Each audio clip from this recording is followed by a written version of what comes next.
এই যে জল, গরম, আর্দ্রতাও থাকছে, এই যে একটা অদ্ভুত রকমের কমপ্লেক্স তৈরি হতে চলেছে আবহাওয়াতে, সেটা স্কিনের উপর কতটা এফেক্ট। অনেকে ভাবতে পারে যে আচ্ছা গত সপ্তাহে তো দোয়েল আলোচনা করেছিলেন ড্রাইনেস নিয়ে, নো প্রবলেম, এখন তো বৃষ্টি পড়ে গেছে, এখন আর এই ড্রাইনেস থাকবে না। সত্যি কি তাই?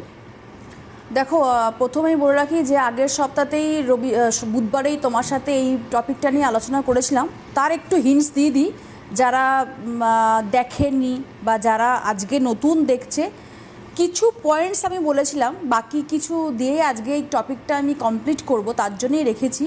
ব্যাপারটা হচ্ছে যে আমি বলেছিলাম আগের সপ্তাহে যে বৃদ্ধা যারা, তাদের বেশি এই গরমের মধ্যেও স্কিনটা ড্রাই হয়, কারণ তারা অনেকে ডায়াবেটিক বা কিডনির পেশেন্ট, তারা পর্যাপ্ত পরিমাণে জল ইনটেক করতে পারে না, বারবার ইউরিন করতে, বারবার ওয়াশরুমে যেতে হয়, সেই ভয়েতেও জল ইনটেক করতে পারে না, খাওয়া দাওয়াও ডায়েটের মধ্যে ঠিক মতন করতে পারে না, যার ফলে স্কিন ড্রাই হয়ে যায়। এই একটা কারণ বলেছিলাম। দ্বিতীয় কারণ কি বলেছিলাম, যে আমরা পর্যাপ্ত পরিমাণে এই সময় ক্রিম বা লোশনের ব্যবহার করা বন্ধ করে দিই। সানস্ক্রিন ইউজ করি ঠিক কথা, কিন্তু একটা ক্রিম বা একটা নাইট ক্রিম বা একটা লোশন ইউজ করি না, কারণ সবাইকার বাড়িতে এসি আছে এমনও কথা নয়।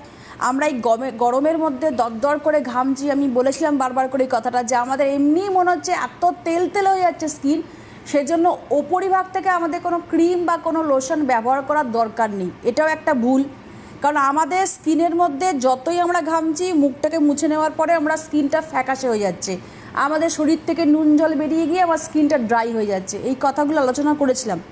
আজকে যেটা বলছি সেটা তুমিও আগের দিনে আমাকে একটু বলেছিলে এই পয়েন্টসটা, তারপরে ফোন আসার জন্য সময় চলে গেছিলো, যে এখন প্রত্যেকটা মানুষ এসির মধ্যে, ঘরের মধ্যে এতখানি সময় থাকছে, মানে এই গরমটা যাতে না ফিল করতে পারে তার জন্য স্কিন ড্রাই হয়ে যাচ্ছে। তো এই যে বাঁচার নিয়মটা কি, হাতের কাছে ময়শ্চারাইজার তো ইউজ করতেই হবে। একটা আমাদের আলমন্ড কোকো ওয়াটার লোশন আছে, আমি এটা দেখাতে বলবো। এই আলমন্ড কোকো ওয়াটার লোশনটা, এটা আপনি স্কিনে, ফেসে অ্যান্ড বডিতে বারে বারে ফ্রিকোয়েন্টলি ইউজ করুন, যাতে কি হবে, আপনার স্কিন থেকে, এসিতে থাকা মানে কিন্তু আপনার স্কিনের ক্ষতি হচ্ছে। আপনি আরাম পাচ্ছেন ঠিক কথা, কিন্তু ক্ষতিটা প্রচুর পরিমাণে হচ্ছে।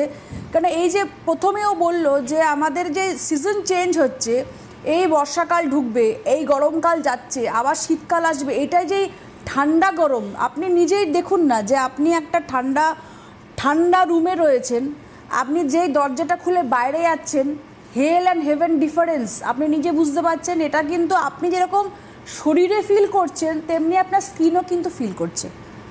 ঠান্ডা গরম কিন্তু স্কিন নিতে পারে না। এদের দেখবে, মানে এটা একটা উদাহরণ দিচ্ছি, বেশিরভাগ গরমকালে কিন্তু আমরা যে মাছ খাচ্ছি বাড়িতে বা ফিশ খাচ্ছি, সেটা কিন্তু অনেক সময় ভাজতে গিয়ে পচা গন্ধ বেরোচ্ছে। কারণ কি, তারা নিজেরাই বলছে যে আমরা এত গরমের মধ্যে মাছগুলোকে বরফের মধ্যে রাখছি যাতে না নষ্ট হয়। যখন সেটা বাইরের ক্লাইমেটে যখন নিয়ে আসছি, এবার যখন কতদিন রাখবো, অল্প সময়ের মধ্যেই সেটা একটা মানে পচার আগের টেন্ডেন্সি চলে আসছে।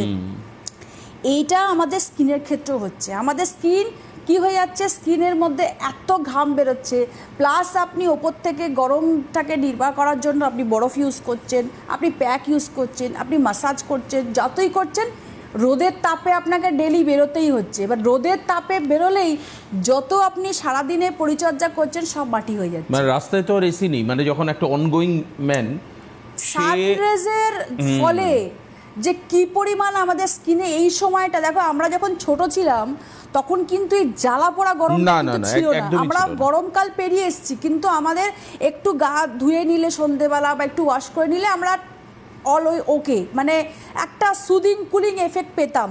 কিন্তু এখন সে কারোর নিচে গ্রাউন্ড ফ্লোরে বিল্ডিংয়ে থাকুক কি ওপরে থাকুক কি এসি থাকুক, যতক্ষণ এসির মধ্যে রয়েছে, বাইরে বেরোলেই বিপত্তি, মানে একটা হাঁসফাঁস অবস্থা। এটা আগে ছিল না প্রচন্ড। এইখানে একটা টিপস দিতে পারি আমি, যারা এসি রুমে রয়েছে, যারা বারবার বলছে যে এসি রুমে থাকার ফলে স্কিনটা আমার মনে হচ্ছে আমার ড্রাই হয়ে যাচ্ছে, আজকের টপিকই তাই, ড্রাইনেস। এসি থেকে তো বেরোতে পাচ্ছেন না, বেরোনোর কথাও না, কারণ যারা একবার হার্টের পেশেন্ট, আপনি চিন্তা করে দেখুন, যারা আপনার বয়স্ক বাড়িতে হার্টের পেশেন্ট রয়েছে, আপনি প্রচণ্ড হাই ব্লাড প্রেশারে ভুগছেন, আপনাকে এসি রুমে কিন্তু থাকতেই হবে। এবার কিন্তু রান্নাঘরেও কিন্তু বয়োজ্যেষ্ঠ লোকেদের কিন্তু ডক্টরও অ্যাডভাইস করে দেয় আপনি কিন্তু ওই তাপের মধ্যে গিয়ে বেশিক্ষণ রান্নাঘরে রান্না করবেন না, এতেও কিন্তু আপনার হাই ব্লাড প্রেশার কিন্তু প্রেশারটা বেড়ে যাবে। গরমকালে বেশি আপনার হিটস্ট্রোক হয়, বেশি আপনার সানস্ট্রোক হয়, বেশি আপনার স্ট্রোকে কিন্তু মৃত্যু হয়, হার্ট ফেল হয়ে যায়। সেই জন্য কি করণীয়, এসির মধ্যেও থাকতে হচ্ছে আপনাকে শরীরের জন্য, প্লাস হচ্ছে আপনি বাইরে বেরোলেও আপনার স্কিনটা আপনি তা নিতে পারছেন না, গরমের জন্য আপনার হাঁসফাঁস যেটা বলছে অবস্থা, বা এতটাই গরম নিতে পারছেন না। এখানে একটা কথা বলবো, এক বালতি জল এসি রুমে যদি দিয়ে আমি মানে থাকতে পারি, তাহলে কিন্তু সেই ময়শ্চারাইজারের লেভেলটা কিন্তু আমার ব্যালেন্সটা ঠিকঠাক হয়ে যায়। আচ্ছা, এক বালতি জল বলছো? এক বালতি জল এসি রুমে যখনই আমি থাকছি, আমি ধরুন 2 ঘন্টা, 4 ঘন্টা, 6 ঘন্টা, 8 ঘন্টা, এখন বেরোতে পারছি না আমরা, ওই যখন বৃষ্টি হচ্ছে, একটু ওয়েদার চেঞ্জ হচ্ছে কয়েক ঘন্টা, তারপর দিন আরও তীব্রতা গরম, আরও মানে মনে হচ্ছে যেন আরও ভ্যাপসা গরম, আরও ঘামছি, তো এসির মধ্যে আপনাকে ঢুকতেই হচ্ছে। সেই ক্ষেত্রে আপনাকে, যাতে আপনার পুরো রুমটার মধ্যে ময়শ্চারাইজারের লেভেলটা ঠিক থাকে, আপনাকে এই জিনিসটা করতে হবে। আপনি কত ময়শ্চারাইজার লোশন ইউজ করবেন, কত ক্রিম ইউজ করবেন, তারপরেও আপনার মনে হবে আপনার বডি স্কিন টানছে, রুক্ষ হয়ে যাচ্ছে, একটা রিঙ্কল ফিল করছেন স্কিনের মধ্যে। আপনি যদি এটা করতে পারেন, এক বালতি জল, এখানে ঠান্ডা গরম কোনো জলের কোনো ব্যাপার নেই, এক বালতি নর্মাল জল আপনি এসি রুমে রেখে দেবেন। আপনি সারা রাত্রি যে চালিয়ে শুচ্ছেন, সারা রাত্রি রেখে দিন, আপনি সারা দুপুরটা রয়েছেন রেখে দিন।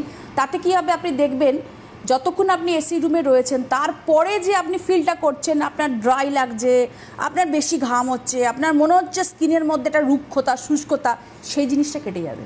মানে ওই জলটা থেকে হাইড্রেশন হয়ে কিছু জল বাতাসে মিশবে, একদম, আর এসি সারা যে ঘরের মধ্যে হিউমিডিটিটা কমিয়ে দেয় সেটা ব্যালেন্স হবে। খুব সুন্দর সিস্টেম, এটা করবেন।